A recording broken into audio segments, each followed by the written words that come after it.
शुरू करते हैं। सबसे पहले मैं जानना चाहूंगा ये हवलदार मानिक दास जी कौन? आपका सवाल है कि शेयर्स, इंश्योरेंस और म्यूचुअल फंड में क्या अंतर? आप इन्हें बताना चाहेंगे इंश्योरेंस और mutual fund? Finally mutual fund एक कोई व्हीकल है, जिस तरह से मैं कह रहा था कि अगर आप 5,000 रुपया, अगर 1,000 रुपया भी अगर निवेश करना चाहे तो मुंबई स्टॉक एक्सचेंज में 6,000 कंपनियां लिस्टेड है, तो आप तो वो 1,000 रुपये से तो ज़्यादा कुछ अलग अलग कंपनियां खरीद नहीं सकते, बट 1,000 रुपये से आप एक म्यूचुअल फंड का यूनिट खरीद सकते हैं। और एक म्यूचुअल फंड के निवेशक बन के आप म्यूचुअल फंड वही स्टॉक मार्केट में जाके निवेश करता है। जैसे कि कोई म्यूचुअल फंड में 1 लाख इन्वेस्टर है, हर एक इन्वेस्टर ने अगर 1,000 रुपया, 10,000 रुपया लगाया तो वो बड़ी पूंजी क्रिएट होती है। वो जो बड़ी पूंजी जो होती है वो म्यूचुअल फंड का फंड मैनेजर निवेश करके स्टॉक मार्केट में निवेश करता है, और उसका जो परफॉर्मेंस आता है वो हर इन्वेस्टर के पास उस निवेश के कारण आ जाता है। दूसरा होता है insurance.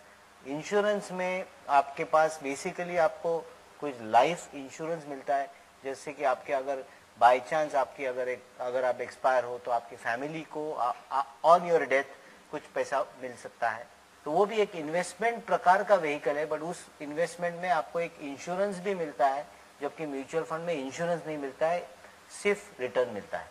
Sir thank you sir. हवलदार पीके नायक साहब, हमारे पास पैसे रहते हैं, समटाइम्स हम कंफ्यूज हो जाते हैं कि हम किस में इन्वेस्ट करें, या शेयर मार्केट में या अपनी प्रोविडेंट फंड की बढ़ाएं, और ऐसा भी सोचते हैं कि हम शेयर मार्केट या म्यूचुअल फंड्स में इन्वेस्ट करें। कभी कभी हमारा पोस्टिंग ऐसी जगह पे आती है जहाँ पे हम ये सब चीज की रेगुलर वॉच नहीं कर पाते।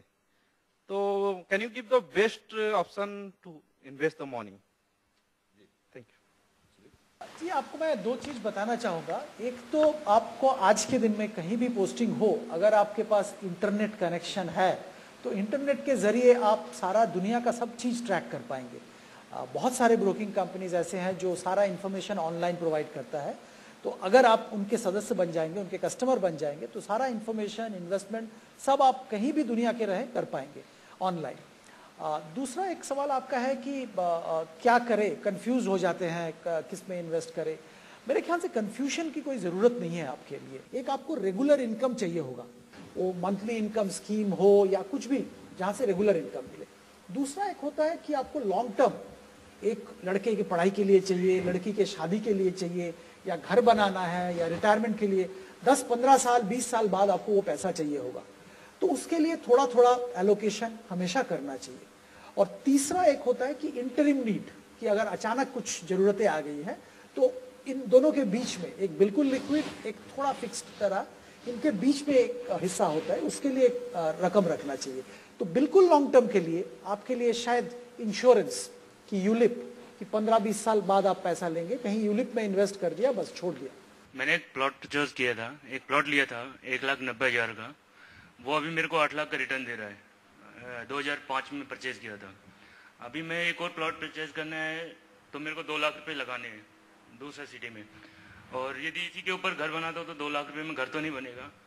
तो क्या मैं इस प्लॉट को बेच के दूसरे सिटी में 2 प्लॉट परचेज करके अपना जो प्रॉपर्टी उसको इम्प्रूव करूं, या एक ही उसी प्लॉट को परचेज करूं? मतलब जो बाहर में दूसरा प्लॉट परचेज करना मेरे लिए बेटर रहेगा, क्योंकि जो दूसरा टाउन है वो अंडर डेवलपमेंट है, उसमें मेरे को 5-6 साल में एक अच्छा रिटर्न मिल सकता है। तो अब मेरे लिए कौन सा चीज बेटर रहेगा? अभी आपने ऑलरेडी इस प्लॉट के अंदर अपने पैसे बना लिए। आपका ये कहना था कि मेरे पास जितनी पूंजी है उसमें से घर तो मैं नहीं बना सकता, तो क्या मैं किसी और एक सिटी में ये इन्वेस्टमेंट करूं क्या, और जो सिटी अंडर डेवलपमेंट है। तो अगर पहली वाली सिटी की डेवलपमेंट अगर हो चुकी है और थोड़ी डेवलपमेंट इसके आगे स्लो चलने वाली है, तो पहले वाले प्लॉट में से आपने जितने रिटर्न्स कमाने थे वो तो आपने कमा लिए, ओके। लेकिन अब वो बेचेंगे तो आपको अच्छी इनकम हो जाएगी, और आप दूसरी सिटी में अगर इसी रकम में 2 प्लॉट ले सकते हो, और वो सिटी अंडर डेवलपमेंट है और आपका होराइजन 5 या 7 साल का है, तो मैं ये कहूंगा कि आप दूसरी सिटी में 2 प्लॉट खरीदे।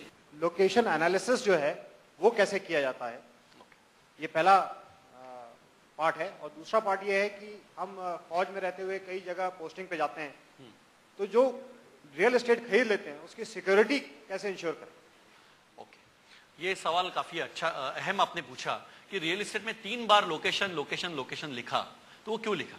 रियल एस्टेट में आप एक छोटा सा प्लॉट ही क्यों ना खरीदे, या फिर आप एक बड़ा डेवलपर हो और आपको एक बहुत बड़ा मॉल बनाना है, तो भी आपको लोकेशन का ख्याल करना पड़ता है। लोकेशन का ख्याल ऐसे देखना पड़ता है कि आज आप अगर आप ले रहे हैं तो वहां पे इंफ्रास्ट्रक्चर कितना है, वहां के आसपास कंपटीशन कितनी है। सेकंड पार्ट लोकेशन का ये होता है कि अगर आप प्लॉट लेते हो तो प्लॉट में immediately water supply, sanitation, electricity line आज अवेलेबल है कि उसको कहीं कुछ समय लग सकता है, वो हिसाब से भी आपको लोकेशन देखनी है। तीसरा आपको लोकेशन ये हिसाब से देखनी है कि कल को आज जो छोटा रास्ता है कल को रास्ता बड़ा बन सकता है, उसके बाद वहां पे मेट्रो की लाइन या कोई रेलवे लाइन वहां पे आ सकती है, तो यहां से आना जाना वहां से काफी सुखद हो जाएगा इसके आगे। तो अगर लोकेशन आप इन सब बातों को ध्यान में रखते हुए लेते हो, एजुकेशनल इंस्टीट्यूट भी काफी सारे मायने रखते कि आपने अगर प्लॉट लिया और उसके आसपास 10 किलोमीटर तक कोई ढंग का स्कूल नहीं है, तो शायद ऐसा हो कि जिसको वहां पे लेके बनवाना हो वो शायद नहीं आएगा, और ऐसा ही कोई आएगा कि जो इन्वेस्टर के जैसा आएगा।